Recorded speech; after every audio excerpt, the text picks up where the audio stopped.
Hi friends, welcome back today update. నేను మీ ప్రతాప్. ఈరోజు ఒక అప్డేట్ తోటి ముందు రావడం జరిగింది. అదేమిటంటే వాలంటీర్లకు సంబంధించి ఈరోజు అసెంబ్లీలో ఏదో ఒక నిర్ణయం తీసుకుంటారని చెప్పి అందరూ భావించారు. అయితే వాలంటీర్లకు నిరాశ మిగిలింది.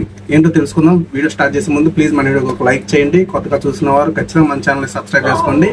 Information me friends and families అందరికీ కూడా షేర్ చేయండి. మీకు ఏమైనా డౌట్స్ ఉంటే కామెంట్ బాక్స్లో కామెంట్ చేయండి. ఖచ్చితంగా రిప్లై అయితే ఇస్తాను. కొత్తగా చూసిన వాళ్ళు ఖచ్చితంగా మన ఛానల్ సబ్స్క్రైబ్ చేసుకోండి.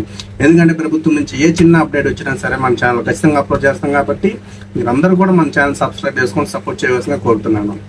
అయితే నిన్న మొన్నటి నుంచి అయితే అసెంబ్లీలో వాలంటీర్లకు సంబంధించి చర్చ జరుగుతుందని చెప్పి చాలా మంది భావించారు. అయితే వాలంటీర్లకు సంబంధించి ఈరోజు జరగాల్సిన చర్చ అనేది అసెంబ్లీ అనేది వాయిదా పడడం అయితే జరిగింది. వాయిదా పడడం వల్ల వాలంటీర్లకు సంబంధించిన చర్చ కూడా వాయిదా పడడం అయితే జరిగింది. దీనిపైన రేపు ఏమైనా క్లారిటీ వస్తుందనేది చూడాల్సిన అవసరం అయితే ఉంది.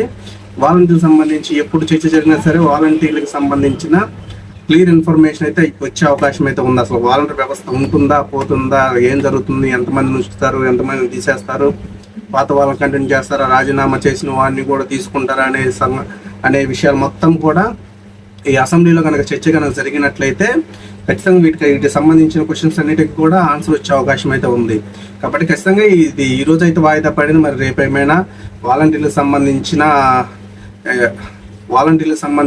చర్చ పెడతారా లేదనేది చూడాల్సిన అవసరం అయితే ఉంది. ఈరోజు గవర్నర్ ప్రసంగం అయిపోయిన వెంటనే అయితే అసెంబ్లీని వాయిదా వేశారు. అసెంబ్లీ వాయిదా వేయడం వలన ఈరోజు చర్చించాల్సిన అంశాలన్నీ కూడా ఆల్మోస్ట్ వాయిదా పడ్డట్టే తెలిసిపోయింది. కాబట్టి రేపైతే ఖచ్చితంగా అసెంబ్లీ కొనసాగుతుంది. 5 రోజుల పాటు అసెంబ్లీ ఉంటుంది. కాబట్టి ఈ 5 రోజుల్లో ఖచ్చితంగా వాలంటీర్లకు సంబంధించిన ఇన్ఫర్మేషన్ అయితే ఖచ్చితంగా వచ్చే అవకాశం అయితే ఉంది. కాబట్టి మన ప్రభుత్వం నుంచి ఏ చిన్న అప్డేట్ వచ్చినా మనం అప్లోడ్ చేస్తాం. కాబట్టి మీరు అందరూ కూడా మన ఛానల్ సబ్స్క్రైబ్ చేసుకొని సపోర్ట్ చేయండి. కొత్తగా చూసిన వారు ఖచ్చితంగా సబ్స్క్రైబ్ చేసుకోండి. ఎందుకంటే ప్రభుత్వం నుంచి ఏ చిన్న అప్డేట్ వచ్చినా ఖచ్చితంగా మనం ఇన్ఫర్మేషన్ ఇస్తాము. ఇంకా వీడియోకి లైక్ చేయకపోతే ఖచ్చితంగా వీడియోకి అయితే లైక్ చేయండి. మీకు ఏమైనా డౌట్స్ ఉంటే కామెంట్ బాక్స్లో కామెంట్ చేయండి. ఖచ్చితంగా రిప్లై అయితే ఇస్తాను. Thank you.